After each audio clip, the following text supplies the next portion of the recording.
The United States has approached Egypt and Qatar to discuss a final take-it-or-leave-it deal for Israel and Hamas. In counter reports, the mediators are planning to present the said deal in coming weeks. A senior administration official quoted in the report said that the failure of the two sides to accept the deal would mark the end of the US-led negotiations. The hostage for ceasefire deal faces renewed emergency in the backdrop of Hamas's killing of Israeli-American Goldberg-Polin and 5 other hostages. US President Joe Biden said that he was heartbroken by the killing of Goldberg-Polin and other captives. Vice President Kamala Harris spoke to Goldberg-Polin's parents and expressed her condolences. She said, and I'm quoting, "My heart breaks for their pain and anguish." Biden and Harris will attend a meeting in the White House Situation Room with the administration's top negotiators. And in a statement, the White House said that the discussions will focus on efforts to drive towards a deal that secures the release of the remaining hostages. Earlier in the day, Israeli Defense Minister Yoav Gallant and his US counterpart Lloyd Austin spoke on phone. Austin passed along his deepest condolences to the families of all the killed hostages and affirmed that Hamas must be held accountable for their crimes.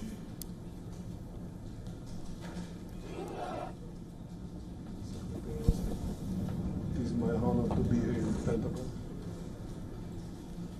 And to give us insights, we spoke to Peter Kuznick. He's a professor of history and director of the Nuclear Studies Institute at American University.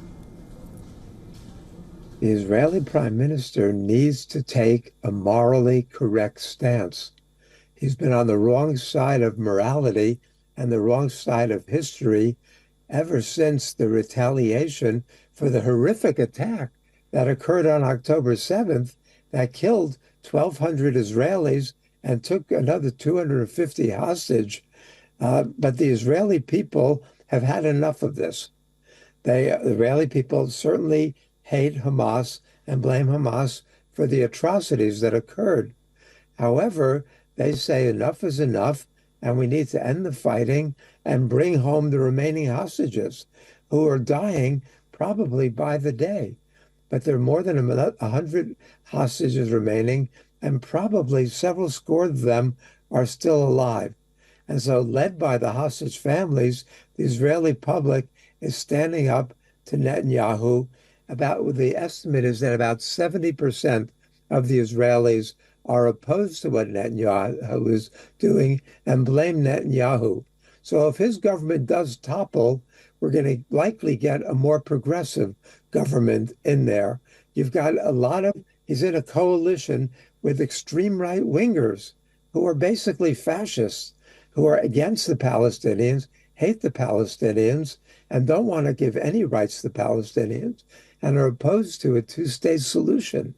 But that is out of step not only with the Israeli public now, but with the international community. So the fact that the American leaders, Biden and Harris, are making this possible by providing the weapons means that they're accessories to a genocide.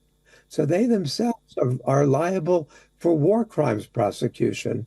So the world sees this as a black and white issue now.